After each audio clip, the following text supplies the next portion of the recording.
Hey fellas, Crackety here.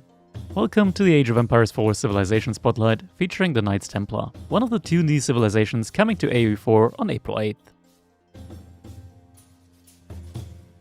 The Knights Templar are a variant civilization for the French, but don't let that fool you, as they do not share anything other than voice lines and architecture.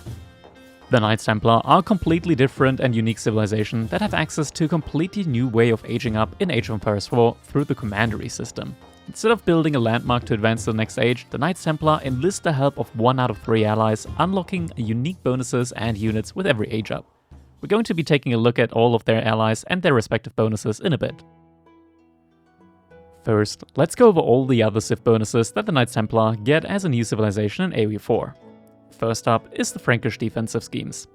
As the Knights Templar do not build landmarks to age up, they need an alternative building to not just get landmark sniped by losing their main TC. That building is the fortress, replacing the keep and being available for construction starting in the Feudal Age. For 300 gold and 600 stone, the fortress helps the Knights Templar secure map control and dominate in fights as ranged units nearby the fortress gain an additional 15% increased attack range. This buff can be further amplified by researching desert citadels from the fortress, increasing the armor of nearby units by 1.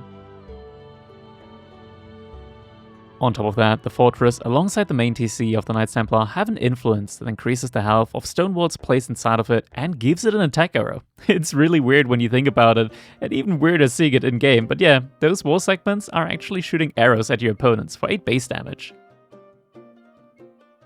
Next up is Pilgrimage. The Knights Templar do not have access to traders from their market.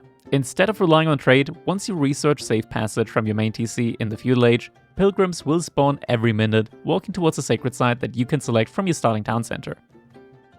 Once they reach the sacred site, they will disintegrate, generating a lot of gold. So far, I haven't seen them generate less than 80 gold, scaling with sacred site distance up to 130 gold per pilgrim. This could change in team games potentially, depending on the map size. These pilgrims are not controllable, so you will have to escort them if you want to guarantee yourself the resources they bring with them. The amount of pilgrims you spawn every minute starts off at 1, which can be increased by up to 10 with an additional pilgrim spawning for every fortress you have active on the field, as well as with an upgrade from the TC for up to 12 pilgrims every minute, which can lead to some crazy gold income. Paired with this bonus, the Knights Templar reveal the location of every single sacred site and relic at the start of the game, so they will immediately know where they can send their pilgrims off to. Another Civ bonus is Victory Through Steel. The Knights Templar do not have access to any form of gunpowder units. Instead, they have access to powerful technologies improving the rest of their army roster. For example, instead of a cannon emplacement, the fortress has access to a trebuchet emplacement in Imperial Age, with 18 tiles of range, meaning that if you put down a fortress somewhere with a trebuchet emplacement, you can be sure that your opponent won't put up any sneaky outposts anywhere nearby.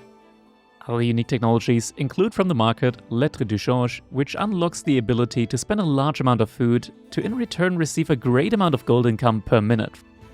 From the monastery, Fanaticism, increasing the damage of unique units depending on their HP, and from the university, counterweight defenses, granting trebuchets an additional projectile, Cranquins, giving crossbows an additional half tile of range and +2 damage, and Brigandine, granting light cavalry +2 armor. One of the most insane bonuses that the Knights Templar have access to is landscape preservation. Villagers are not able to build lumber camps, and lumberjacks do not need to drop off wood when chopping trees. Instead, it gets directly deposited while gathering. On top of that, they receive an additional buff to their wood gathering in every age, as they are unable to research economy upgrades from the lumberjack. And to top it all off, 20% of the wood gathered from trees by villagers gets converted into food. I've run the numbers and honestly, they're kind of insane. Starting off in Dark Age, your villagers already gather over 14 resources per minute more compared to other civilizations. This gap further widens by Imperial Age to up to 27 resources per minute for every villager gathering wood. I personally love this unique mechanic, and it just further separates the Knights Templar from other civs in the game, which is why I personally recommend to not even look at the civilization as a variant civ. The Knights Templar also have access to unique knight replacement, the Templar Brother. While it does cost a lot more gold than a normal knight, it does have higher stats, mainly more health and more damage. It also has access to a unique upgrade called Rule of Templars, gaining +2 charge damage for every nearby charging heavy cavalry unit. With all the inherent Civ bonuses covered, let's take a look at the possible age ups available to the Knights Templar through the commandery system. So to age up, you have to select one of 3 allies from your town center. Enlisting the help of allies takes time, similar to building a landmark, but during the age up, your town center cannot produce villagers. It takes 1 minute to age up to Feudal Age, meaning you lose out on 3 villagers worth of TC idle time. Aging up to Castle Age and Imperial Age only takes 45 seconds, so you won't lose as many villagers for those age ups. First up, in the Feudal Age, the Kingdom of France, as a bonus, produces military units 15% faster with a discount of 5% gold. The unique unit is the Chevalier Confrere, a heavy cavalry unit which does have less stats than a normal knight, but comes at a pretty big discount, only costing 170 resources, not accounting for the 5% discount on gold. The Chevalier Confrere also has a bonus aura, where its health is increased by 1 for every nearby heavy cavalry unit, making it a solid unit to mass up through strength in numbers. Second is the Principality of Antioch, which increases the damage of all melee units by 10% and adding the Sicilian Sergeant to your roster. This unique unit has a range attack that throws an axe dealing melee damage. Also boasting good melee armor, this unit is an absolute monster when it comes to dealing with melee units, though it is rather pricey to mass up.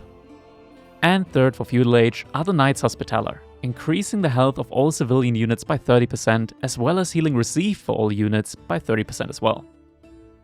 The Knights Hospitaller unlock the Hospitaller Knight, which is an armored melee infantry unit with the ability to heal itself and other units. While the stats in Feudal Age aren't anything crazy, the Hospitaller Knight gains a lot of armor through the ages, capping out at 5 melee and 6 ranged base armor in Imperial Age. Now, moving over to Castle Age, our first option here is the Republic of Genoa, increasing the gold generated from pilgrims by 30%. Their unique unit, the Genoese Crossbowman, while expensive, boasts insanely high stats with a lot of base damage and a bonus to melee infantry. As the Knights Templar have no access to gunpowder units, this can be seen as a pseudo hand cannoneer replacement with bonus range. The Kingdom of Castile grants units near sacred sites 20% increased damage and regenerates their health, similar to the Kurultai from the Mongols. Their unique unit, the Genitor, is a mobile cavalry javelin thrower with high pierce armor that does bonus damage against ranged units, though their base damage is very low, so they're not really effective against anything other than ranged units. And last for the Castle Age is the Angevin Empire, which increases the health of fortresses and docks by 30%. With the Angevin Empire, you unlock the Heavy Spearman, which is like a spearman, except it's a heavy infantry unit, so they don't die quickly to airfire. They also get an additional boost to the stats when close to a fortress. And moving to the Imperial Age, the Teutonic Order increases the melee armor of all units with a gold cost by 2. This is not just exclusive to military units, but also siege, traders, and even ships, though ships don't really take melee damage from anything, so it doesn't really matter too much. The Teutonic Knight is an absolute infantry powerhouse. While being slow and very expensive, it boasts an aura which decreases the armor of nearby enemy units. It also has a very unique veterancy type system to it. Whenever a Teutonic Knight kills a unit, they gain additional health and damage, making them even stronger when kept alive in combination with the Hospitaller Knights, for example. The Republic of Venice reduces the amount of change in the base buy or sell price from the market by 75%. What this means is that prices change slower when trading out resources through your market, meaning that you can get a lot more gold for, let's say, 1,000 food when spam selling it. The minimum and maximum buy or sell price remain unchanged though. The Republic of Venice boasts more than just a single unique unit. With them, you gain access to the Condottiero, a quick and armored infantry unit with high base and bonus damage against gunpowder units. This unit only costs gold, which is kinda unique in itself. From the dock, the Knights Templar get access to the Venetian Galley, which has a forward-mounted trebuchet. This makes it crazy good when it comes to sieging the shoreline of your opponent's base with its very long-range attack. Once again, the Knights Templar do not have access to gunpowder units, so they do not get a gunpowder ship. Instead, they get access to unique technology in Imperial Age Crusader fleets, giving the hulks flaming ballistas, which increase their range by 1.5 tiles and their damage by 25%. And the third unique unit for the Republic of Venice is the Venetian Trader. The Venetian Trader has a build limit of 5 and costs more resource than a normal trader, but it moves at 1.88 tiles per second and brings back a lot more gold than normal traders. As the Knights Templar do not have the ability to train normal traders, this makes this unit incredibly strong when it comes to be able to generating gold in the late game should you find yourself without access to a sacred site for pilgrims. Finally, last but not least, we have the Kingdom of Poland. This ally increases the health of all cavalry units by 10% and increases their charge damage by an insane 50%. You will also gain access to the Slachta Cavalry, which is very expensive but boasts a ton of ranged armor and health. Even longbows will have to watch out for this unit. Additionally, units hit by it get a debuff reducing their attack speed. So, to summarize, the Knights Templar may be a variant Civ in name, but they play completely different from the French and pretty much have absolutely nothing in common with them when it comes to gameplay. With a ton of options to choose from, with every age up, you have the option of adapting to the game at every step. Taking map control has never felt so rewarding with a Civilization in Age of Empires 4. Honestly, I have to say the Knights Templar are probably one of the most fun civilizations in the game at the moment to me, so I cannot recommend them enough, though their gameplay is a lot different to other civilizations. Are you going to be picking up the Knights Templar in the new expansion for Age of Empires 4? Let me know in the comments. With that said, thank you so much for watching, and I hope I see you all in the next one. Cheers!